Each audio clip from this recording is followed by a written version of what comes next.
The ideological position and philosophical intuition of European people about Africans have been and still is that nothing good came out of Africa but powerless, defenseless, uncivilized, uneducated, illiterate, barbaric, inferior, and primitive people. But if that was true, why did the great Greek philosophers who civilized European countries came to study in Africa? Today, many Africans travel or trek to European countries and other national places to study and work. But reverse was the case way back in time antiquity, when great Greek philosophers who civilized European countries came to study in Africa. They sat at the feet of African scholars to learn the rudiments of science, philosophy, psychology, geometry, astronomy, medicine, and mathematics from African scholars. African scholars were teachers of great Greek philosophers who civilized European countries. Barack Obama said, and I quote, he said, "Change did not come from Washington. Change came to Washington. Change did not come from Washington. Change came to Washington." African scholars were teachers of great Greek philosophers who took civilization to Europe. Now, if Africans were truly dullards, if Africans were truly numbskulls, if Africans were truly dummkopfs, if Africans were truly morons, if Africans were truly black monkeys with perforated brains, why did the great Greek philosophers who civilized European countries came to study in Africa? Socrates, one of the greatest philosophers of all time, traveled to Africa and studied and had his early education in Africa. In one of his books titled Bucyrus, Socrates said, he admitted categorically, he said, "I studied philosophy and medicine in Africa." He did not study in Greece. He did not study in China. He did not study in Asia. He did not study in England. He studied philosophy and medicine in Africa. If Africans were truly dullards, if Africans were truly numbskulls, if Africans were truly dummkopfs, what would they have needed our books or our education for?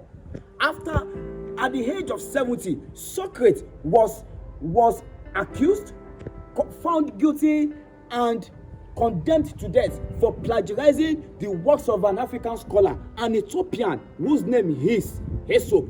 This led to the death of Socrates at the age of 70. After the death of Socrates, a student of Socrates named Plato traveled to Africa to continue his education. He studied the rudiments of science, philosophy, geometry, astronomy, and theology from African scholars. He studied for 15 years. After studying for 15 years, he returned back to Greece and founded Plato's Academy in Athens. If Africans were truly dullards, if Africans were truly numbskulls, if Africans were truly dummkopfs, what would they have needed our books for? The most influential philosopher of all time, who taught Alexander the Great, the greatest king in history, was taught by the most influential philosopher of all time, whose name is Aristotle. Aristotle traveled to Africa to advance his education. He studied philosophy, psychology, geometry, astronomy, medicine from African scholars. He studied for good 20 years in Africa. If Africans were truly morons, if Africans were truly black people with black mentalities, why would these great Greek philosophers who civilized European countries, why would they have studied in Africa?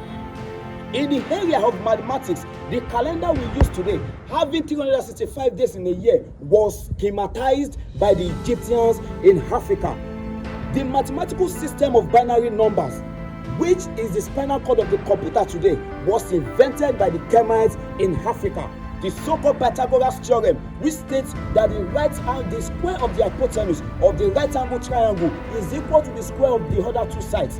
This theorem had been in Africa over 1,000 years before Pythagoras stepped into Africa.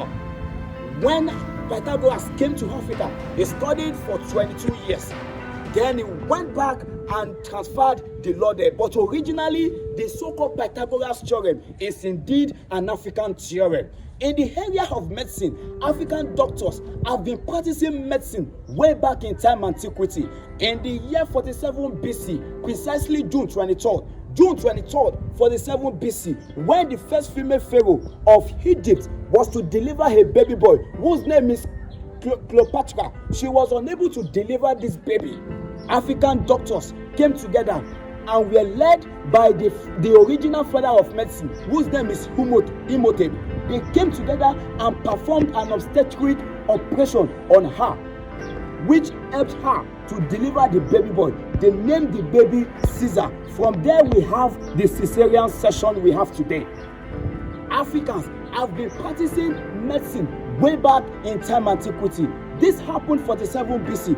Then in the year 333 BC, the so-called father of medicine, whose name is Hippocrates, was born. That is over 2,200 years after that operation. Africa is the cradle of civilization in the world. Africa is the birthplace of mankind. Africa is the father of mankind. Africa is the cradle of civilization in the world today. Let us stand up as Africans. Let us come together and claim our real identity, because as Africans, yes, I believe we can.